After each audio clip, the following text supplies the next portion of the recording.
pray with me? May the words of my mouth and the meditation of all our hearts be acceptable in your sight, O Lord, our rock and our Redeemer. Amen. Please be seated.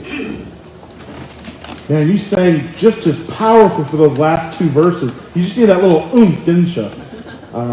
Wonderful. Well, this morning we have arrived on what's commonly called the Sunday after the Ascension. And probably the most appropriate 1970s song for such a time in the church calendar is, of course, Stealers Wheel, Stuck in the Middle with You. Maybe if you're from that area, you might know that song. Here I am stuck in the middle. You know that song? No? Okay, I get it. The old people do. It's okay. We are stuck in the middle between two major feast days in the church. First, of course, the high feast day of the Ascension, which we celebrated last Thursday. And second, the coming of Pentecost next Sunday. So just get all your red clothes out and prepared and wear red like crazy next week. I mentioned this at the feast, but the Ascension is always on a Thursday because it's 10 days before Pentecost. Before he ascended, Jesus charged the disciples to watch and pray for the Holy Spirit to come upon them. And 10 days later, the Holy Spirit came on Pentecost. So these last days in the season of Easter are most certainly to be marked by prayer, to pray. Last week, as you know, was Rogation Sunday, and the emphasis was prayer to the God who restores, and the call to pray still presses upon us now, anticipating Pentecost in the coming of the Holy Spirit. And so it's quite fitting this morning that our gospel lesson for today, it's what's commonly called Jesus' high priestly prayer. John 17, Jesus' priestly prayer. One of the divine and wondrous divine realities of the Ascension, and why it's such a major feast day, is that the Scriptures reveal Jesus to be our only mediator and advocate. We say this every time we come to the prayers of the people. And we can hear his prayers burn upon his heart from John 17. He prays with such love and devotion towards the Father, but especially towards his disciples and those who would come to follow him. And that the world to witness these things among them, who would be called the church, the birthing of the church. Our appointed text focuses on the last 6 verses of Jesus' prayer. And what's most obvious about this prayer that he prays is this. It's a prayer for unity and oneness. He repeats oneness constantly in this prayer. And so there are 3 things he says about oneness and what I want to explore with you this morning. First, it is the oneness that he shares with the Father. The oneness that he shares with the Father. Now, it is important to briefly note how John writes. St. John writes here. He doesn't write like St. Paul. He's a different kind of card in the deck, so to speak. St. Paul sounds a bit more like a rhetoric, who arguments building off of each other, building systematic theology. He oftentimes makes it easier to read, actually, than St. John. But St. John, he writes like a spiral. Like a spiral. His words spiral and circle back upon each other.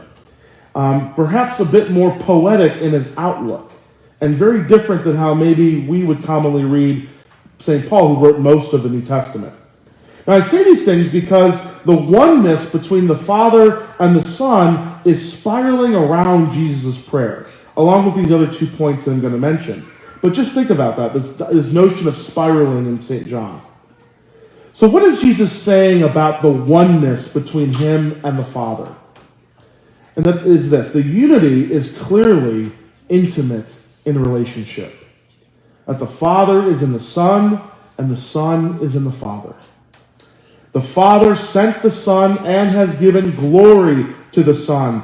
And it was given because of the sheer love between the Father and the Son.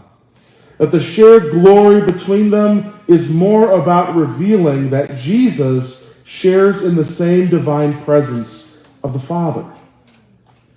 In this context, the glory of God refers to the revelation of God in all of his beauty of being and character. Jesus is the image of such glory we could not see before. St. Paul says this in Colossians. He is the image of the invisible God. And this glory of such beauty of being and character, to our great surprise, we find out, is chiefly revealed to us in the cross. That the glory of God is revealed to us through the cross. The cross reveals such love between the Father and Son through the Spirit on behalf of you and me, of the whole created order. This love within the Holy Trinity always existed, St. John says. He says, before the foundation of the world, and yet in this space and time has manifested itself through the crucified, incarnate Son on behalf of the world. Jesus also notes that while the world doesn't know the Father, the Son knows the Father. But it isn't the kind of knowledge where the world doesn't contain the right sort of information, right? It just hasn't really read the instruction manual, so to speak. No, it's the kind of love of intimately knowing someone. To intimately know someone. You might be able to list facts about your spouse, but most people do not know your spouse the way you do. And it's vice versa. Most people do not know you the way your spouse knows you. And it's not just information, it's about an actual intimate relationship that you know the depths of who that person is, or at least a slice of it. And through the Son, we can now share in such intimacy and unity to the Father. Wondrously, we can know the Father through the Son. And so this leads to my second spiral of Jesus' prayer about oneness. So he prays for the oneness of his disciples, both present disciples and future disciples, that they would be united to one another through the Son to the Father by the power of the Holy Spirit. Jesus' prayer is a really bold one, by the way. It's a bold prayer if you really consider it, because he's praying for the same oneness between him and the Father to be manifested among not only these disciples, but amongst this whole church that will be birthed. All those who would believe in him and the ministry of the apostles, John says. He's praying for the church, for you and for me. As we profess our faith in the words of the Nicene Creed, I am usually struck by our belief in one holy Catholic and Apostolic Church. Not because I don't believe in it, nor think I'm not part of it, but because it can be really difficult to visibly see that unity of oneness in the world. It's not easy to see. The oneness of the church is hard to see. And I think Jesus still prays this prayer at the right hand of the Father for his church. Oneness in the church has found itself on two extremes, and maybe you've experienced this. I was chatting with some people, so I know some of you have experienced this. First, the one extreme about unity is the desire for oneness for the sake of oneness, right? Why can't we all just get along? Right? I mean, does it really matter what we believe? Shouldn't it be about that basic desire to love one another? Can't we just get along? What about a basic understanding of love? Can't we just share that? Shouldn't the love of neighbor be our uniting factor? The bumper sticker we might see that shares this idea are those religious symbols that say coexist, right? Maybe that is the kind of unity we're actually aiming towards. Well, Jesus' prayer is not about the unity of humanity for all of us to start singing the Beatles, okay? That's not what he's talking about. he says explicitly that it is a unity for those who believe in him and the faith once delivered to the saints. For those who believe in him and the faith once delivered to the saints. However, the second extreme is just as deadly. The second extreme is when unity in Christ and the apostolic faith is not enough. It's the extreme that makes strong distinctions in doctrine in such a way that feels like you actually want to be divisive. You wear vestments? You don't wear vestments? Right? You play instruments and not exclusively sing the Psalter? I've heard these arguments. Ironically, our psalm appointed describes the Lord going up with the shout of a trumpet. So it's interesting if our brothers and sisters who sing the psalms get to instruments. It's just an interesting note. But some of these convictions are really outrageous. And maybe you've experienced them. And sadly, they've caused friendships to be estranged and family members to be disconnected from each other. So how does the church profess to be one? We see that it's only through Jesus Christ and the passing down of the faith delivered to us through Christ and his apostles. Now, while all denominations carry their own convictions about what makes them unique, and Anglicans are not immune to this, but what I am witnessing among many of my own clergy and among traditional and Orthodox Anglicans around the world is a desire to be unified around the essentials of the faith. How do I know this? Look around you. Nobody here comes from an Anglican background, do they? Most people don't. Well, maybe one or two. But most of you don't. And yet you've come together around the core and essentials of the faith and to express that in a particular way, in a way that's rooted in the life of the historic church. There's something that unites Christians about that. And that's a really neat thing, by the way. It's kind of one of those accidental things I'm not sure the ACNA really thought was going to happen. But we found that a greater unity happened as we were moving into our own identity as the Anglican Church in North America. It's not perfect, and certainly messy at times. But you can see the heartfelt intention to be about the essentials. Now, however, we know this to be true. When the church finds herself, because she does find herself, and to this day finds herself, wavering on particular issues, especially those issues around the culture, how we want to be culturally engaged type of things, we need to hit the pause button and consider how the essentials of the faith once delivered make sense of those things. We cannot allow the issues of the world to drive the essentials, but rather the other way around.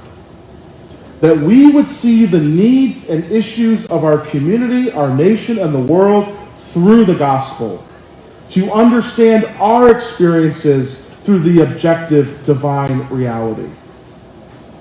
Here we might even find a deeper unity amongst Christians.